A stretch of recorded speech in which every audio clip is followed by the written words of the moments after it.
विवाह कराना चाहिए था, विवाह करके हमारे कर्म कांड करता, श्राद्ध निकालता, न्यू करता, ऐसे करता। अब रुचि कहता है कि पितामहो, वेद में तो इस कर्म कांड को, श्राद्ध श्रुद्ध निकालने को मूर्खों की क्रिया बताई है, अविद्या कही है। अब वो ब्राह्मण भी मानते हैं चारों, अक बेटा ऐसा ही है, वेद में तो ऐसा कहा, बिल्कुल ठीक है तो यह अविद्या ही। फिर भी पितर ये कर देते हैं, पितर पुत्र दे देते हैं, पितर खाक दे देते, आप भूखे मरे, मूर्ख बना रहे। अब दिखाता हूं आपको,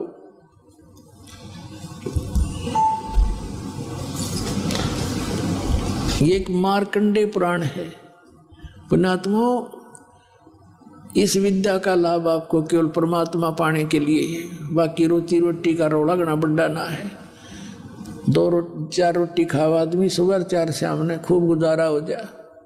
एक कुटिया पा जा कि तो उसमें टाइम पास कर लेंगे, फिर ये पीछा सदा के लिए छूट जाएगा, सदा का सुख हो जाएगा। इस अनुसार चलोगे तो। अब देखिएगा, मार्कंडेय पुराण, गीता प्रेस गोरखपुर से प्रकाशित, गीता प्रेस गोरखपुर से प्रकाशित। ये मार्कंडेय पुराण संक्षिप्त 242 पृष्ठ पे, नीचे देखिएगा। रोच्य मुनि की उत्पत्ति कथा। मार्कंडेय जी कहते हैं, ब्रह्मन पूर्व काल की बात है, प्रजापति रुचि, ममता और अहंकार से रहित इस पृथ्वी पर विचरते थे। उन्हें किसी से भय नहीं था, वे बहुत कम सोते थे। उन्होंने न तो अग्नि की स्थापना की थी और न अपने लिए घर बना रखा था। वे एक बार भोजन करते और बिना आश्रम के ही रहते थे। उन्हें सब प्रकार की आसक्तियों से रहित एवं मुनिवर्ती में रहते देख उनके पितरों ने उनसे कहा। पितर बोले, बेटा, विवाह स्वर्ग और अपवर्ग का हेतु होने के कारण एक पुण्यमय कार्य है, उसे तुमने क्यों नहीं किया? गृहस्थ पुरुष समस्त देवताओं, पितरों, ऋषियों और अतिथियों की पूजा करके पुण्यमय लोकों को प्राप्त होते हैं।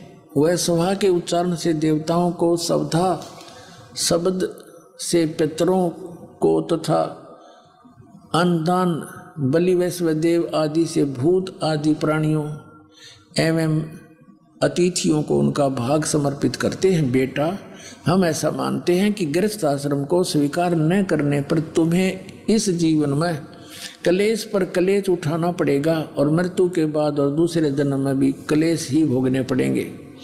रुचि कहते हैं, पितरगण, परिग्रह मात्र ही अत्यंत दुख एवं पाप का कारण होता है।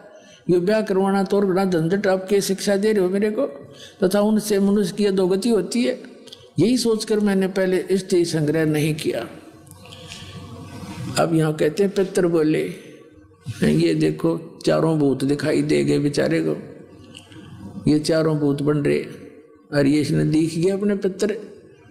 अब ये क्या कहते हैं, पितर बोले, बेटा, जितेंद्रिय होकर आत्मा का प्रक्षालन करना उचित है, किंतु तुम जिस मार्ग पर चल रहे हो तो मोक्ष मार्ग है। देखा कलिन की फूटे बाग, नौका जो साधन कर रहा तू वो तो मोक्ष मार्ग पर जा रहा है, माराड़ा करे नरक मान का, तेरा गजब है ये।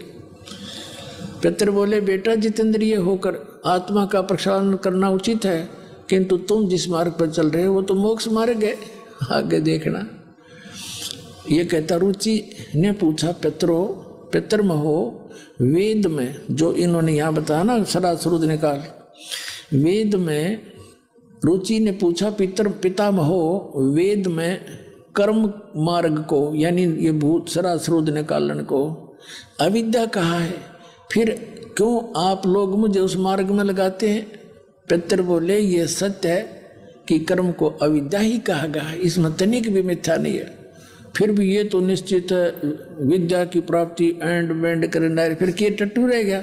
आप भी माने जो हम बता रहे हैं वो अज्ञान है, और वेद में लिखा है, हम जो बताएं वो ये